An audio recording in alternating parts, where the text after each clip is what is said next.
whether technology is likely to result in oligopolies being the most prevalent market structure. So this is part B. Okay. If I ask you whether technology will result in them being most prevalent, and I give you 15 marks, do you know how to answer this? Can you first think of your balance? What are the two sides?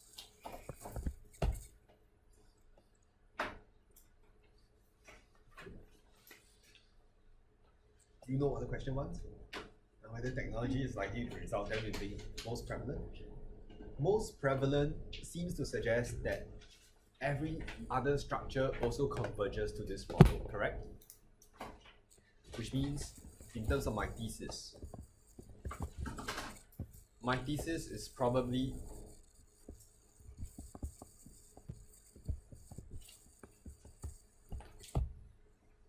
this. What about my antithesis?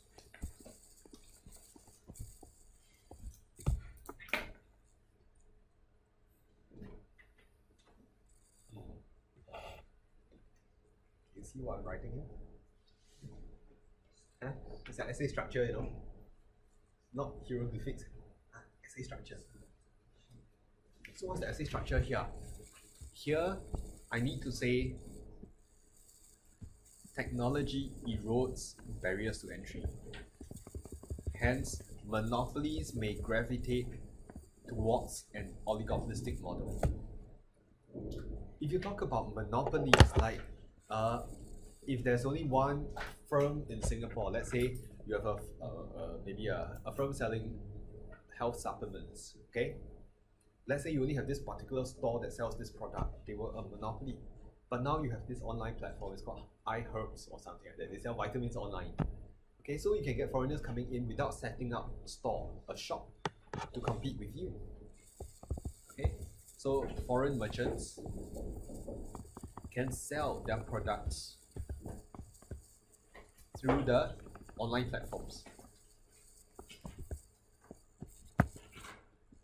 Online platforms.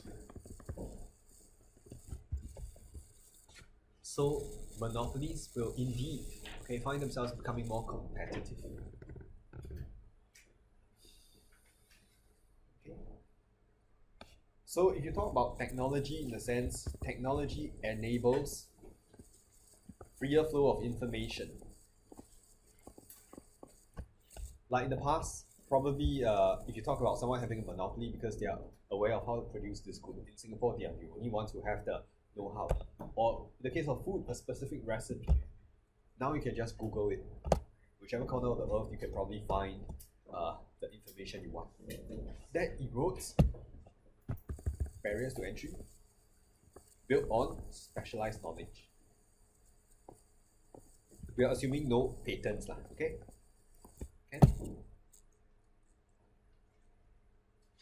Now, what about this? You can also say how MC firms can build up their market share online. Okay. Like in Singapore, we have some pretty big online blog shops. Okay, those that sell clothes, I think we have Zalora. It's quite big. It started small as a blog shop. Then through the internet, they can just run more advertisements, they can reach out to more people. Small shops can also become oligopolistic, okay, because of technology. In the case of Hong Kong, you have some tutors who are very big also because they do online classes. Maybe not so big now with what's going on in Hong Kong. Okay? So, two theses. Okay? And because of that, I don't think the question will ask you whether MC firms will become most dominant. MC firms, what are the neighbors? Who are the neighbors? Oligopoly and PC. PC, nothing to say, it's not realistic, right? Doesn't exist in the real world. So they will probably pick oligopoly. So you have two sides, the two neighbors are converging. Okay. Then here, check your notes. There should be a section on why firms remain small. Why small firms exist? Maybe the nature of the product is very specialized. If you sell socks for the cats, clearly cats don't wear socks, right? Because the claws will just damage them. But if you have socks for cats, your market base is so small, how to become big? Right?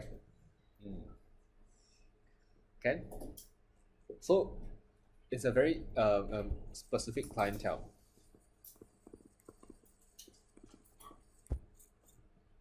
So they are small. And they also say that some firms are small because they are in a subcontracting relationship. Have you seen this before? So they are small because they support the bigger firms. Like Japan, they have very big car producers. Then you have very small producers selling things like the wiper rubber for the cars. You're just producing such a small thing. Okay? So the firm is not very big also. Have you seen this term? Subcontracting relationships? It could also be because you provide very personalized service, one-to-one kind of service. One-to-one could be the case of even nail spas, right? So one person serving a pair of feet, not 10 pairs of feet at the same time. So it can't be very big one. You can't employ one person to serve 20 pairs of feet. Okay? Alright? Yes? Oh, that one is why they can be big, why they can be small. If you can find the example, what's the example you have for the saucer shape one? Coffee. Literally put in a saucer, huh?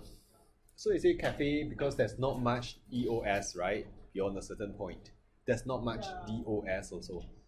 So that one is to explain why we have the simultaneous existence of big and small firms. Can. But here is more to explain, despite technology, why do they not become bigger? So I'll focus more on why they remain small. Saucer shape is they can be bigger. Are you able to explain the second one? Why some barriers to entry cannot be eroded? Name one example. Patents, correct. Government policies. Technology cannot erode that. Licensing, right? You have just one license to operate PUB. Technology will not change that. So if you recognize that this question is about barriers to entry, it's actually not that hard. But if you didn't know what they're asking, there is a problem. Yes?